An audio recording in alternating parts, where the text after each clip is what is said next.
Okay, folks, this week we're going to talk about Parsha Vayishlach. Vayishlach starts with what I call the end of the era of the forefathers. We basically had four forefathers. Of course, Avraham is the first one most people count, but we're going to start with Terach. Terach was the first person who crossed cultures, and he named his children after the past, the present, and the future. So we have somebody who is reaching all across time and space. But of course, he ends up heading towards Eretz Yisrael. He ends up heading towards a single place. He never really makes it there. So he's somebody who ends up a little bit more moderated. By the way, Revital is going to help us today with this Devar Torah. So we have that first person who represents universalism versus singularity. The next person we have is Avraham. And Avraham is motivated to come to Eretz Yisrael and to follow God. Why? Because he wants to be a blessing to all mankind. He wants to maximize humankind's possibilities. He's a humanist. But he is, and eventually learns, divine direction. He learns fear of God. And so we have man versus divine direction for Avraham.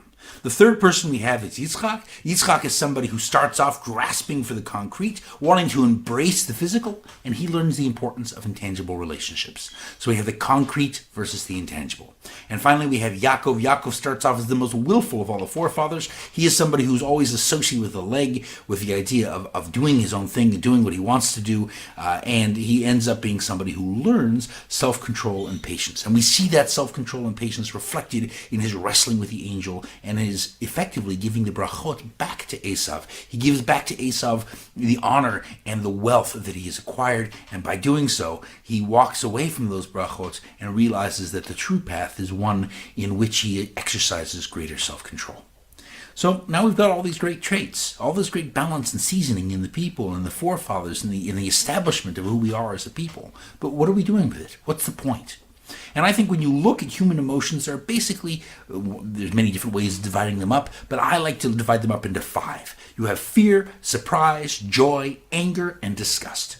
Of those 5, 4 of them, fear, surprise, joy, and anger, are all inbuilt. Revital can be happy. Joy? Let's see. Nope, no joy. She can be scared. She can be surprised. Some people say they're the same thing. She can get angry. But disgust is something she learns. Because babies, like Revital here, aren't disgusted by poop. They have to learn it. Disgust is what culture gives us. And disgust ultimately is how a culture and a people are defined. When we look at modern times, we've seen some vast cultural changes. But what's happened is not that we've suddenly become tolerant of everything. It's that we've become intolerant of different things. Different things disgust us than what disgusted us before. So, we come now to the Jewish people. Well, not quite the Jewish people yet, but we have the sons of Yaacov. And the sons of Yaacov come to Shechem, and we have the first use of the word tumah, which implies spiritual impurity or distance from spirituality. This idea of tumah is one where you're saying, this is the thing that's going to disgust our people. And in this case, it's Dinah being taken by one of the sons of the Elohim, one of the sons of the powerful, like Pharaoh, like the people who existed before the flood, people who are contrary to the values of the Jewish people. So Yaakov's sons overreact to the situation. They massacre the town of Shechem, but they also define disgust for the people in the process. And as a result of what they do, Yaakov says, we now disgust all the nations around us. We have become disgusting to them. They use the same word as is used when all the fish die in the Nile. It's a very nasty feeling. But that step of being disgusted by other people defines the nation.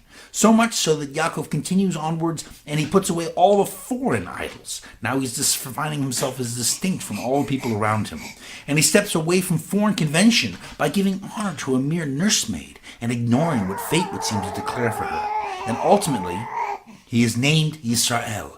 He is given a national name by God himself. Yes, the angel said he was Israel, but God now gives him the name, and he acquires this national identity.